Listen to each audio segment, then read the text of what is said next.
karena terkait jodoh itu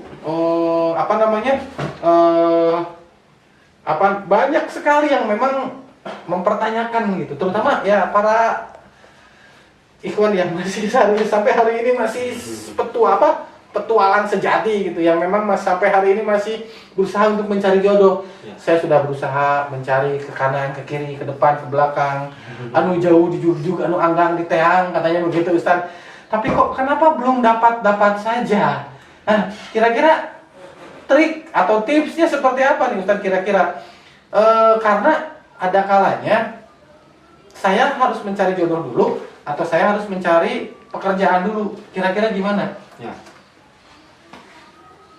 Bagi orang yang belum berjodoh, maka caranya adalah pertama lebih takwa kepada Allah Subhanahu wa taala. Catat lebih takwa kepada Allah supaya Allah memberikan tadi. Mungkin jodohnya termasuk rezeki yang dijanjikan. Oke, amin. Gitu, janjikan bahwa ketika orang mau bertakwa kepada Allah, maka yarzuqhu min haitsu la yahtasib. Allah akan kemudian memberikan rezeki kepadanya dari arah yang tidak diduga. Mungkin karena ketakwanya kepada Allah, Allah meluluhkan seseorang, gitu kan? Asalnya menolak, tidak ada bayangan menikah. Gitu. Karena mungkin Allah melihat sisi ketakwaannya, penghambaannya, kemudian Allah berikan, gitu kan? Kemudian yang kedua, tidak cukup berdoa, tapi harus melalui ikhtiar. Ikhtiarnya seperti apa ya? Ya dekati temen lah. Minta saran temen, minta dijodohkan, minta direkomendasikan gitu. Kemudian ikhtiar juga, dirawat juga mungkin wajahnya, kemudian penampilannya. Bahaya teh.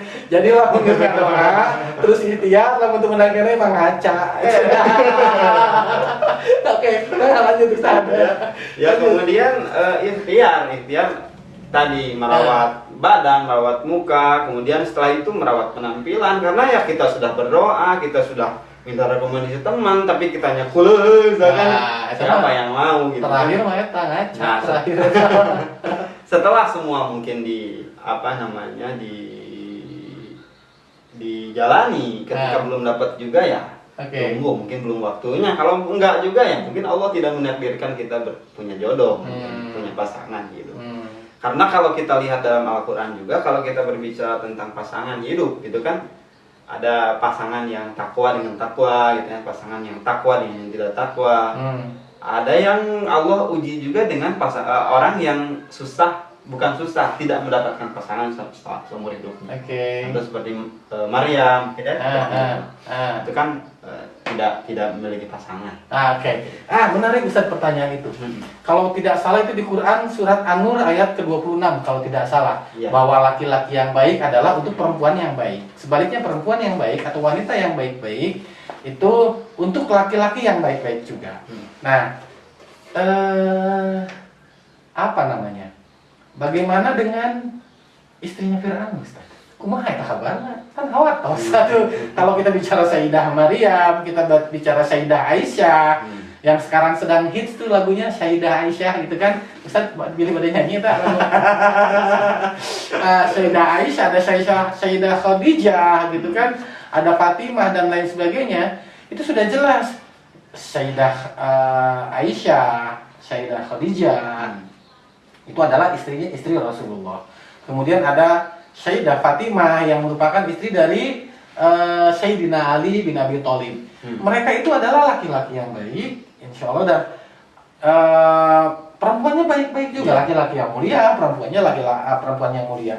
Lalu bagaimana dengan istri Fir'aun yang sudah jelas Fir'aunnya seperti itu, tapi kalau tidak salah dijodohkan oleh Allah. Dan bukan cuma itu sebenarnya, istrinya Nabi Nuh, istrinya Nabi Lut.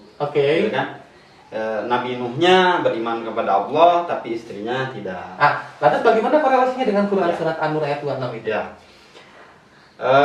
Jadi kan kalau kita lihat di ayatnya itu, ayatnya berbunyi al-khabithatu lil-khabithin wal-khabithuna lil-khabithat wat-thayyibatu lit-thayyibin wat-thayyibuna lit-thayyibat ulaika mubarrauna. Seperti itulah gitu ya. Nah, jadi itu berbicara bahwa yang wanita yang buruk itu untuk laki-laki yang buruk, laki-laki yang buruk untuk wanita yang buruk, wanita yang baik untuk laki-laki yang baik, laki-laki yang baik untuk wanita yang baik. Nah,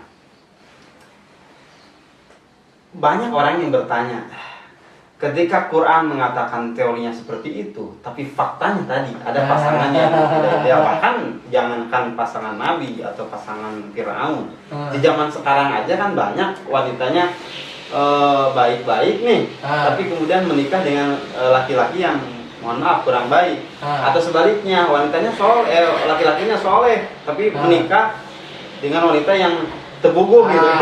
Untung ya? Sama iya seperti itu misalnya. Nah, jadi begini, kalau saya melihat kitab-kitab tafsir itu, saya analogikan dulu mungkin ke ini, ke kehidupan kita sehari-hari. Ketika saya misalkan berprofesi sebagai ustadz, tapi saya sudah menikah nih. Maka dulu ketika saya mencari jodoh, maka adalah bagaimana kemudian jodoh tersebut bisa sesuai dengan standar saya. Keadaan seseorang, posisi seseorang itu bisa menentukan standarnya.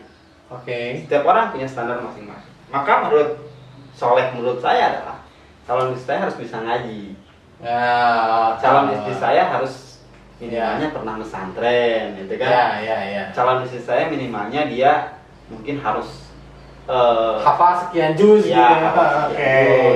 Calon istri saya maka harus kemudian memiliki jenjang pendidikan yang minimal sama dengan saya, atau sekalipun beda maka tidak terlalu jauh, seperti itu.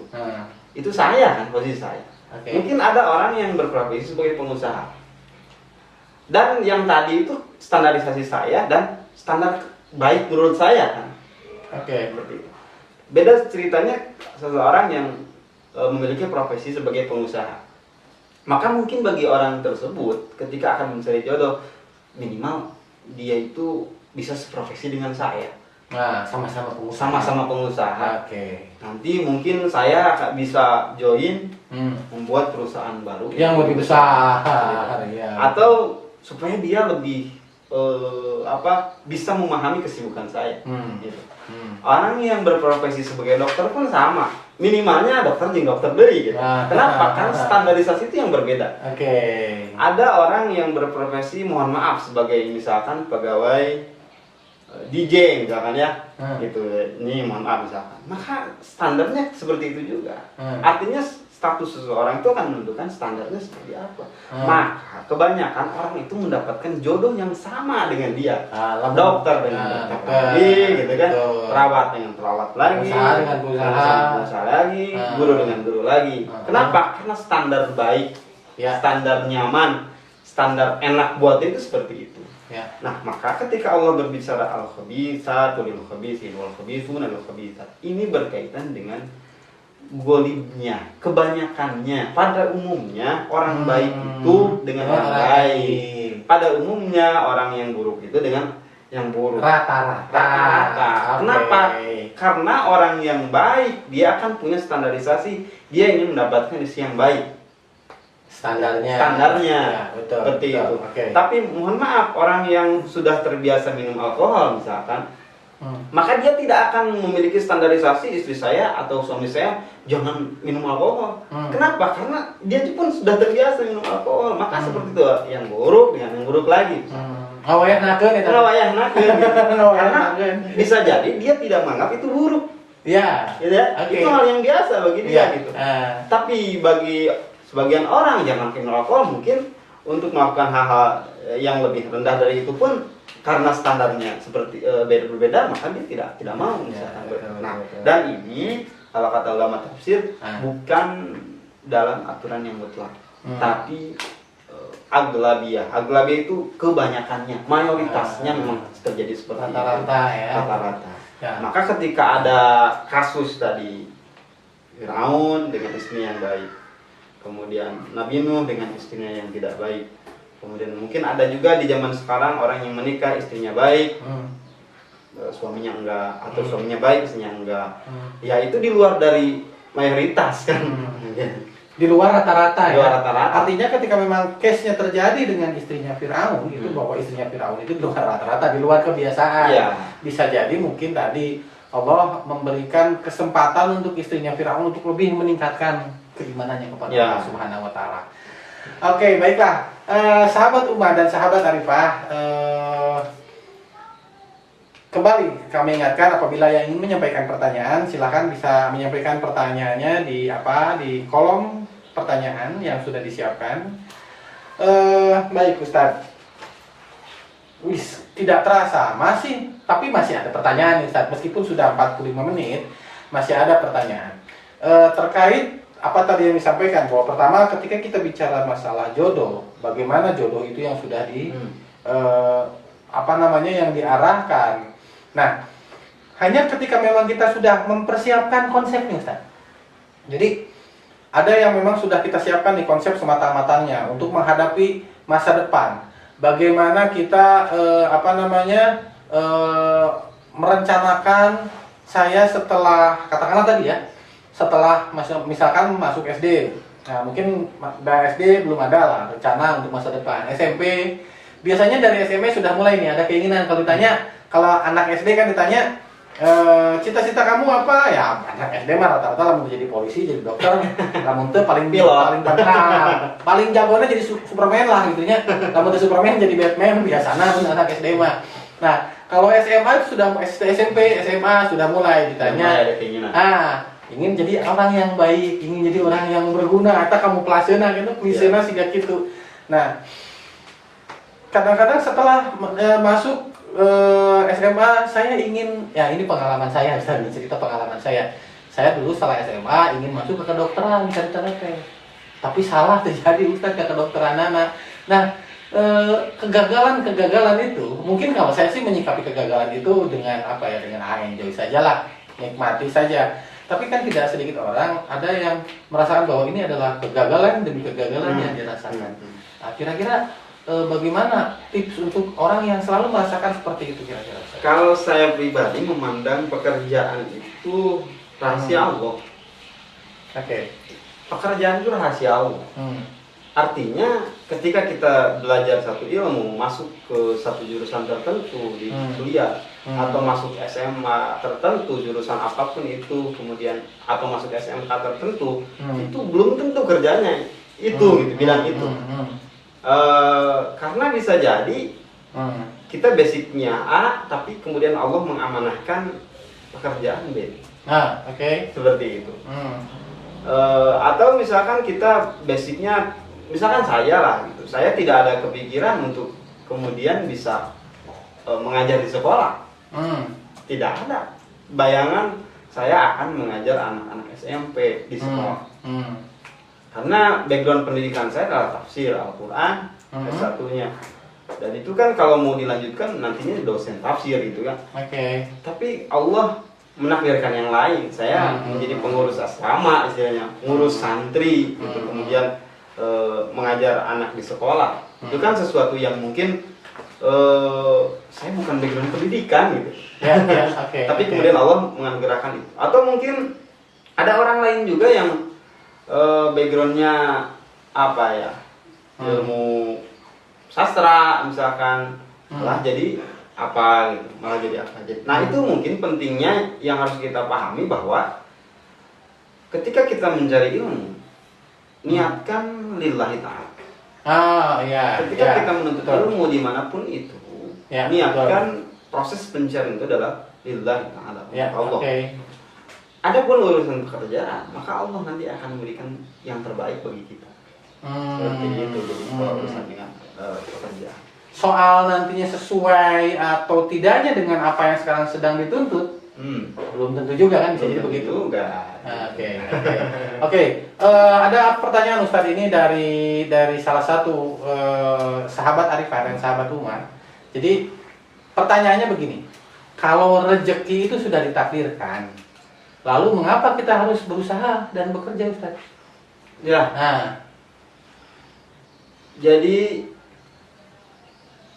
berusaha itu kita menjalankan perintah Allah. Allah menyuruh kita untuk berusaha. Dan ibarat begini, kita mau makan nih, makanan sudah ada di dapur. kita harus usaha juga. Nah, mau diambil atau tidak kan? Ya, Juga udah mau ada berikutnya nih kan? Betul. Mau sekarang atau nanti 1 jam lagi? Ya, betul. Mau pakai piring atau pakai mangkok? Makanan sudah ada di dapur, gitu. Ya, Tapi betul. kan perlu proses juga. Proses Ya. kita ke dapurnya, apa yang kita ambil, apakah piring, apakah mangkok, apakah misin, gitu kan? Apakah menggunakan sendok atau tidak, ada usaha, meskipun sudah ada. Nah, Allah sudah menjamin rezeki kita, tetapi rezeki kita bisa datang dengan salah satu caranya adalah kita berusaha. Oke. Meskipun ada kalanya rezeki yang dijamin itu meskipun ada kalanya kita tidak berusaha apapun, tapi kemudian datang rezeki dengan sendirinya. Sama seperti misalkan saya ketika ngisi kajian dimanapun itu, misalkannya tiba-tiba saya dikasih ayam goreng misalnya. Tidak terbayang oleh saya sebelumnya saya akan makan ayam goreng hari itu. Itu kan termasuk rezeki yang di apa? Padahal bayangin rendang ya. Bayangin rendang udah sama ayam goreng. Tapi rezeki kan ya, Ustaz, Rezeki kayak gitu. Dan begini, ketika kita berbicara jaminan, Iya. beda. Oke. Rezeki yang dijamin dengan rezeki yang diusahakan. Contoh begini misalkan, Allah menakdirkan, Allah memerintahkan kita untuk menutup aurat. Saya yakin Allah akan memberikan, kita akan menjamin sesuatu yang dapat menutup aurat bagi kita. Akan menjamin bajunya. Tapi kalau bajunya kan apakah bermerek atau tidak, kan ya enggak ini ya. Kalau mau bermerek ya harus usahanya gitu. Persoalannya kan kadang-kadang begitu, Ustaz. Kalau kita bicara umumnya saja lah ya. Iya. Ketika kita bicara umumnya saja kan persoalannya kadang-kadang begitu. Kadang-kadang, mohon maaf, tapi ya ini mungkin hanya segelintir orang, tidak ada kalau sahabat Umar atau sahabat Arifah tidak ada nih. Ada pernah kejadian begini, seorang istri, ada seorang suami yang meminta kepada istrinya, "Cik atuh mah, pakai jilbab, mama teh era aurat," kan gitu. Iya. Cek kata-kata si istrinya tuh, jadi kata suaminya bilang begitu, "Tolonglah mah," katanya, "mama segera gunakan jilbab, gunakan hijab untuk menutup aurat mama," kan begitu. Lalu si istrinya menjawab begini, Papa jangan cuma bisa nyuruh. Tolong belikan mama hijabnya dan gamisnya. Gamisnya teh kita beratus ribu. Iya. Nah, kira-kira gimana kalau itu? Jadi yang wajibnya itu mana? Yang wajibnya itu adalah menggunakan sesuatu untuk menutup aurat. Bukan yang bermerek. Itu kena beratus ribu. Itu kena beratus Ya, itu 300.000. Jadi itu usaha itu kadang-kala menentukan kualitas untuk menutup aurat kita itu apa kualitas X atau Y atau Z, itu kan? Atau XL. Lebih mahal tuh XL. Nah, catatan kemarin buat sahabat Umar dan sahabat Arifah sekalian. Jadi artinya begitu ya. Artinya tidak senantiasa apa yang memang disampaikan tadi, bahwa hari ini Allah memerintahkan kita umat manusia untuk berbuat kebaikan. Sama halnya seperti tadi yang kita ilustrasikan. Apa yang kita ilustrasikan barusan, bahwa seorang suami memerintahkan kebaikan kepada istrinya untuk menggunakan jilbab atau untuk menutup aurat. Nah, sehingga ketika memang dikembalikan lagi, "Pak, jangan hanya cuma nyuruh papa itu belikan jilbabnya." Seorang suami juga tidak usah khawatir. Siapkan jilbab yang sesuai dengan kemampuan suami membeli. Tidak harus yang bermerek. Tidak. Merek naon wae lah, gitunya pokoknya anu sampai harga nate 1,5 juta meureunnya eta teh. 3 juta. Ada yang 3 juta ya? Masya Allah, biasa eta. Tidak banget itu naon eta kae. Oke, semakin menarik saja Ustadz. Mungkin belum ada lagi pertanyaan. Ini masih ada pertanyaan dari kita saja Ustadz. Oh, ada pertanyaan yang lain. Oh ya, siap.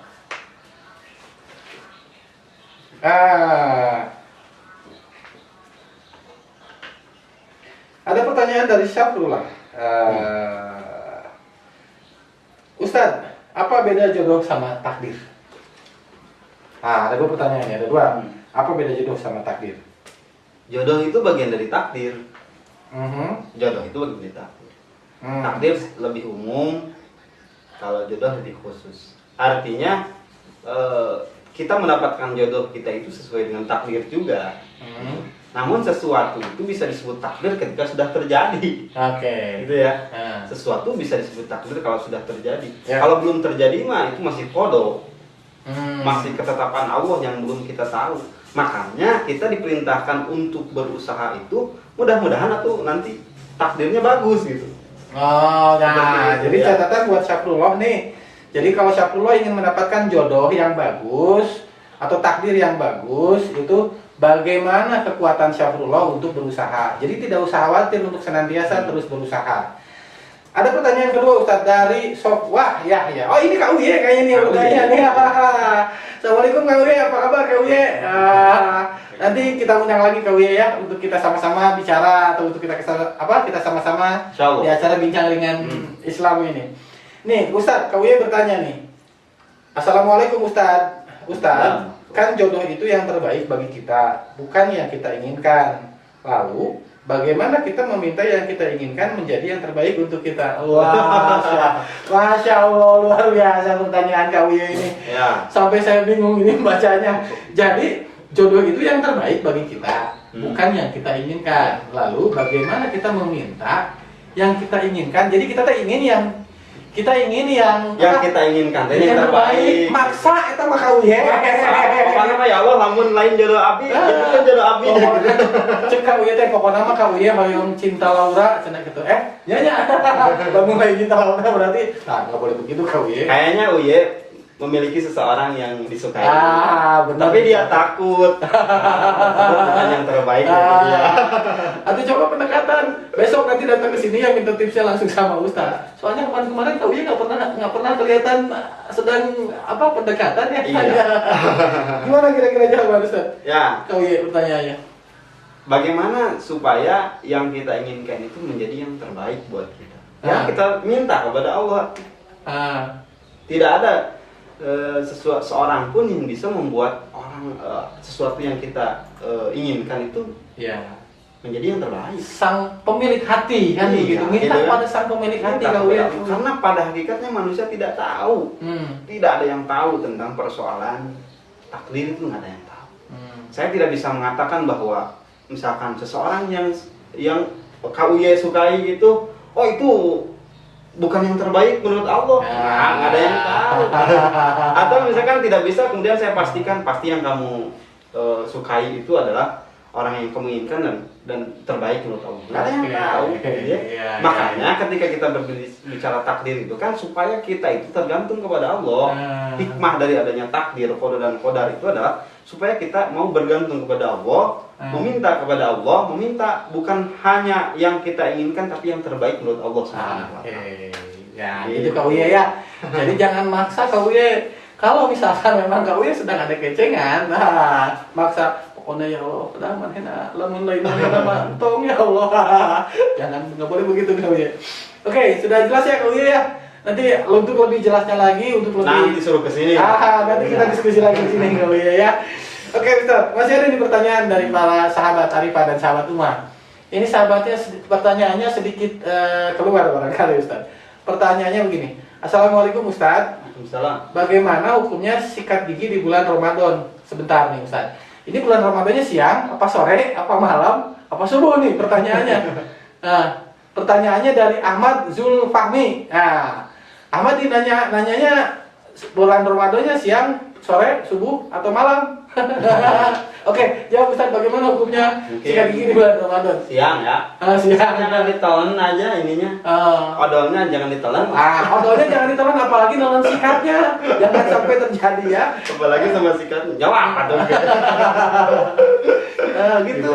Jadi enggak, meskipun dari mazhab Syafi'i ada yang mengatakan kalau setelah zuhur itu makruh. Kalau setelah zuhur makruh. Ya, kalau setelah zuhur makruh karena itu ya bisa menambah kesegaran.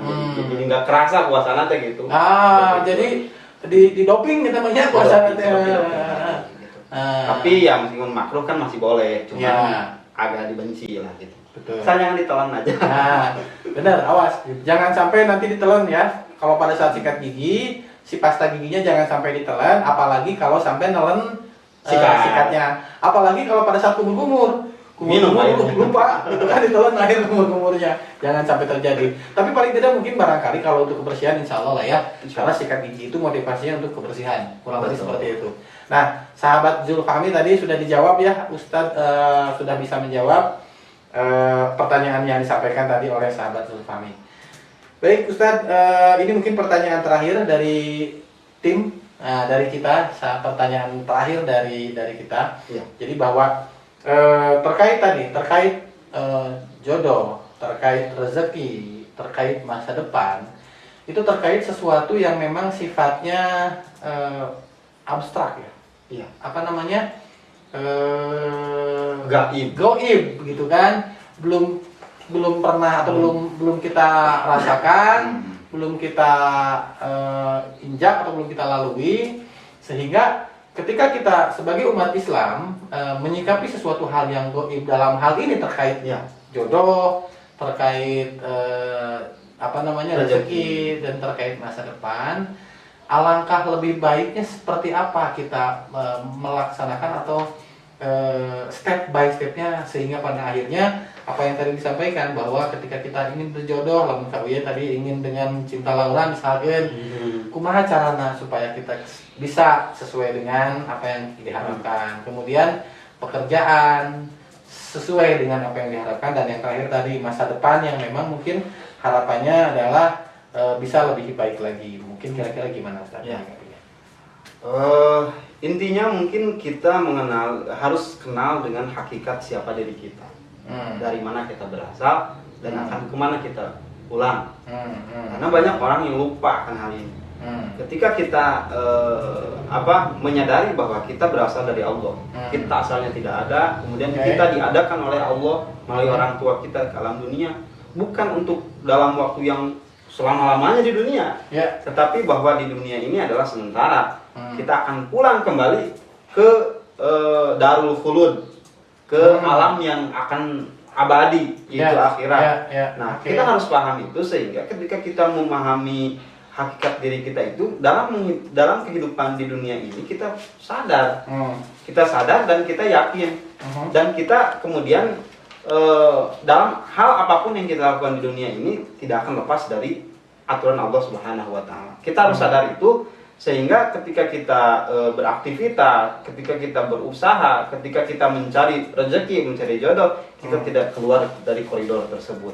Sama seperti mungkin orang tua kita, kalau kita ingin orang tua kita baik terhadap kita, ngasih uang jajan, ngasih sesuatu yang berharga dari orang tua, maka perbaiki dulu mungkin akhlak kita kepada orang tua, baru kemudian orang tua akan memberikan yang terbaik buat kita. Begitupun Allah, berbuatlah yang baik, minimalnya untuk diri kita, karena Allah mah tidak butuh dengan ibadah kita, tapi Allah akan menjanjikan siapa yang soleh, siapa yang taat, Allah akan memberikan yang terbaik. Seperti itu. Ya.